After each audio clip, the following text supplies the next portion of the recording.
Frères et sœurs en Christ, bonjour.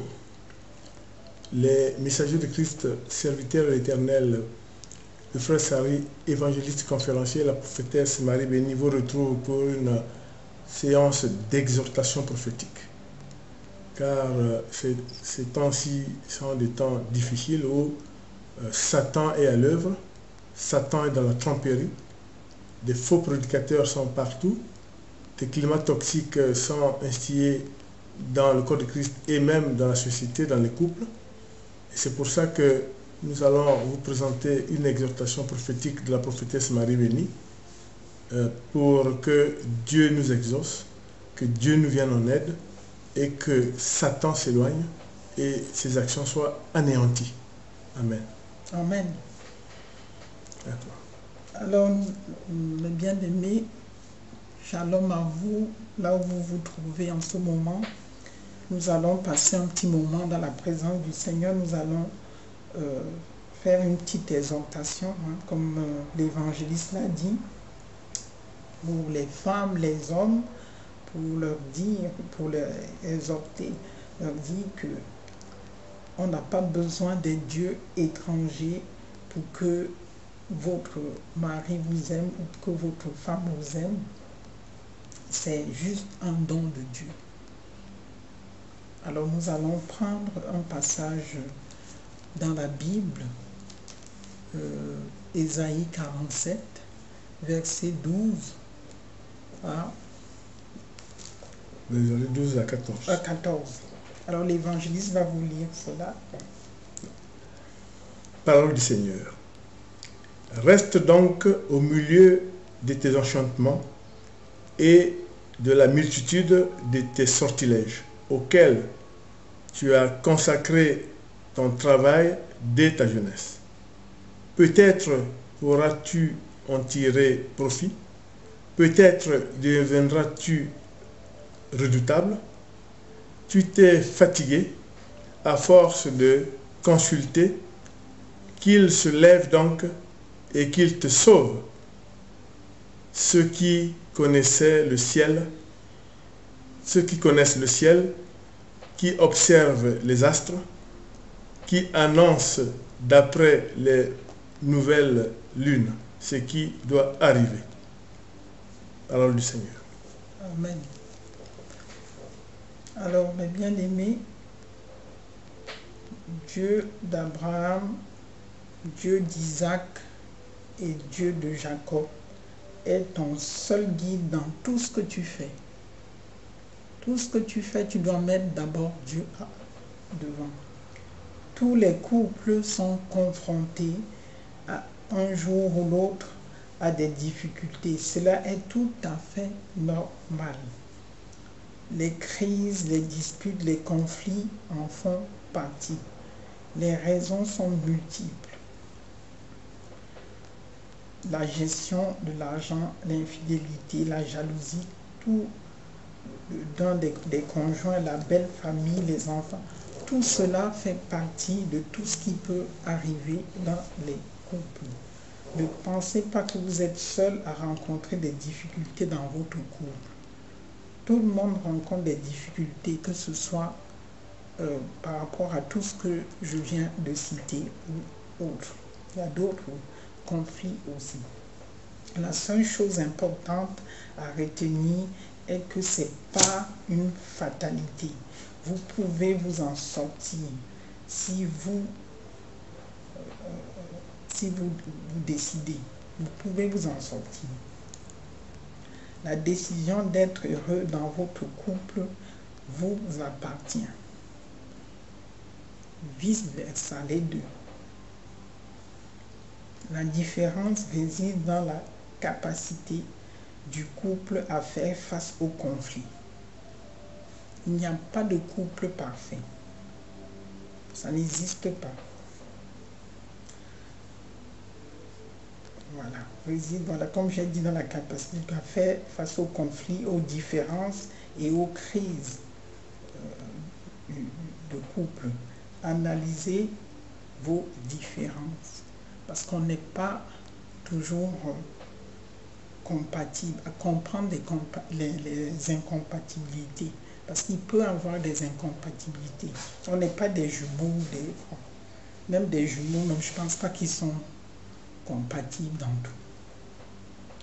Apprendre à gérer votre sensibilité, parce que ça vient aussi de la sensibilité, de l'incompréhension,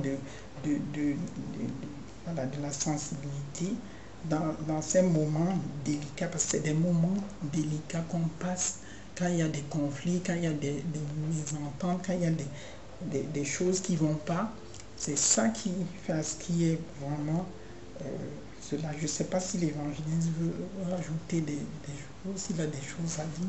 Non, non, il faut un couple chrétien suivre les enseignements de Christ, hein, notamment la même chose quand on dit l'amour du prochain. Et là, en plus, si on se réfère aux enseignements de Christ, qui dit que, notamment par les paroles de Paul, hein, que vous devez vous porter mutuelle assistance, vous devez vous aimer, le mari aimer sa femme aimer le mari, ne pas se référer à de fausses divinités, car il n'y a pas de divinité que Dieu, le Fils et l'Esprit Saint. Il n'y a pas d'autre divinité que Dieu le Père, Dieu le Fils et l'Esprit Saint. Donc, le chrétien doit, en se basant sur les enseignements du Christ, se référer vraiment à ces commandements, à ces enseignements en rapport d'union conjugale et tout ce qu'il a dit sur le rapport entre mari et femme. Voilà. Voilà. Et reprendre le dialogue, ce n'est pas quelqu'un. Ce n'est pas en appelant quelqu'un ou un diseur de bonne aventure qui va restaurer votre couple. Comme on a lu dans le texte, vous avez vu, là, dans Isaïe 47, vous pouvez aller lire jusqu'au chapitre 15. Vous allez voir, c'est pas ça, parce que c'est pas des enchantements ou bien quelqu'un disait de bonne aventure ou bien un charlatan qui va vraiment renforcer votre amour, quoi. Non, vous avez besoin de vous mettre à genoux, de prier, de demander l'aide à Dieu quand ça ne va pas. Et lui, il est capable de faire des choses pas possible, de changer les cœurs, parce que c'est Dieu seul qui peut changer les cœurs, c'est Dieu seul qui peut changer un homme. Ce n'est pas quelqu'un qui peut changer un homme. Même vous pouvez prier, bien sûr, mais c'est le Saint-Esprit qui fera le reste.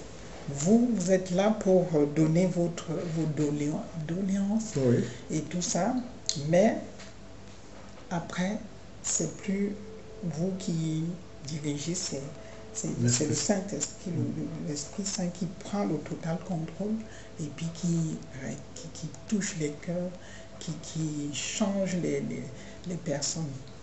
Et tout, c'est tout un processus. Ce n'est pas nous.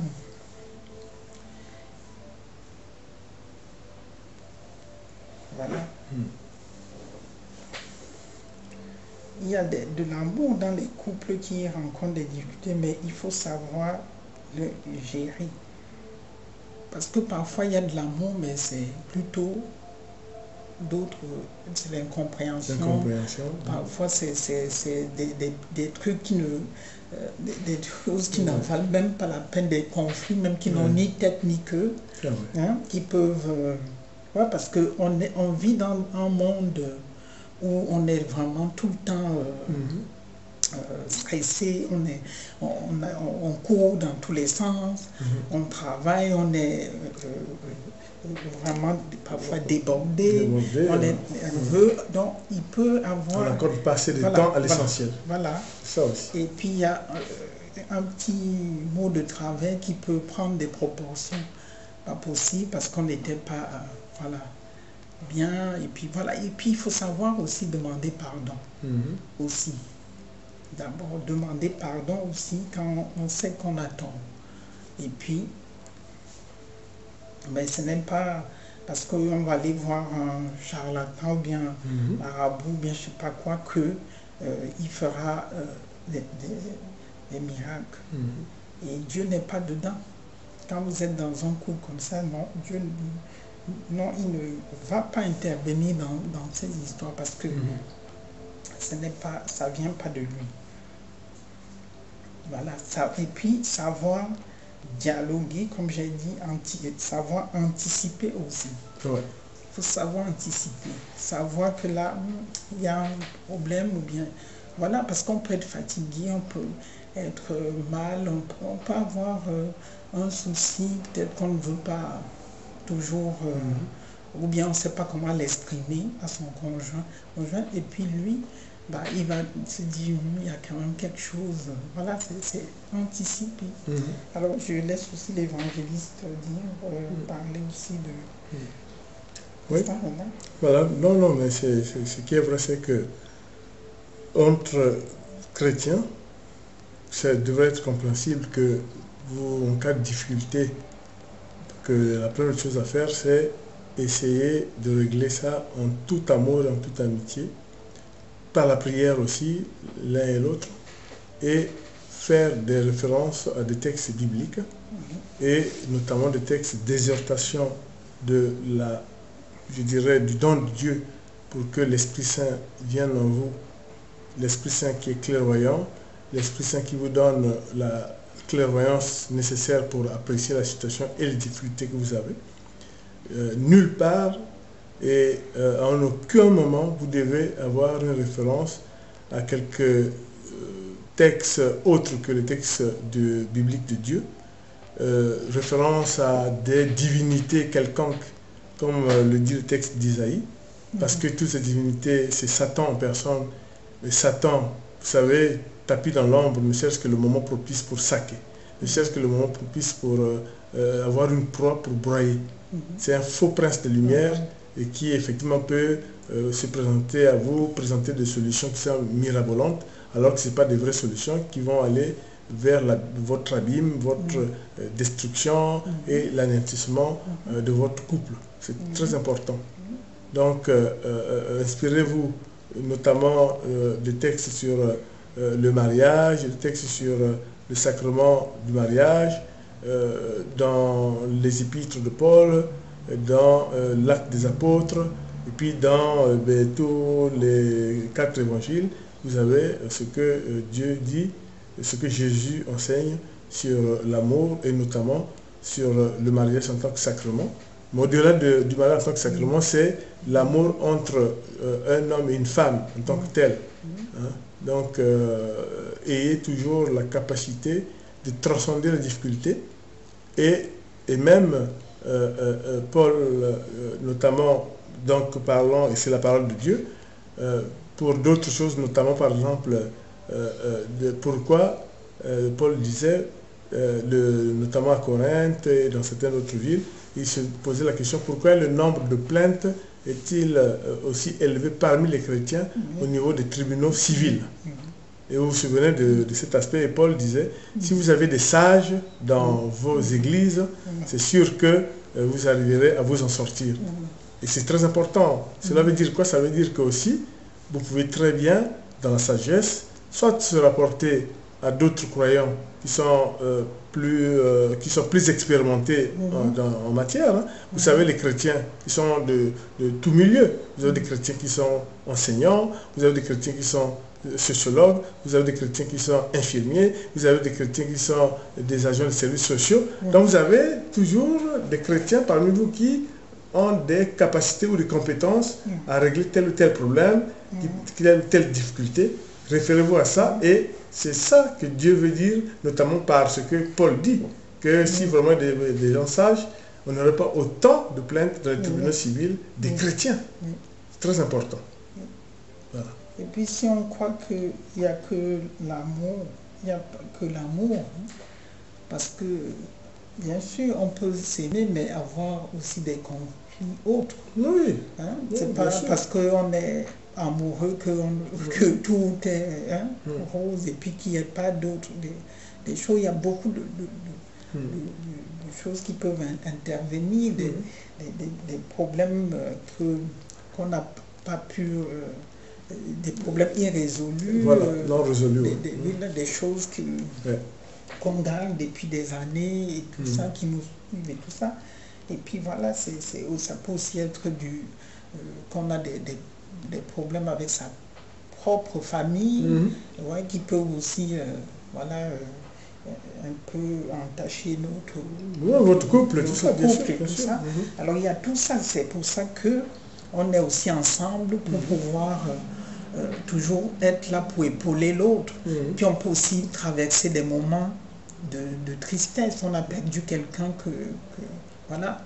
et puis on n'est pas bien, mais ce n'est pas pour ça qu'on va se dire, ah, là il y a un problème, il faut que j'aille voir vite, trouver des dieux étrangers pour pouvoir régler des difficultés ponctuelles dans mon couple.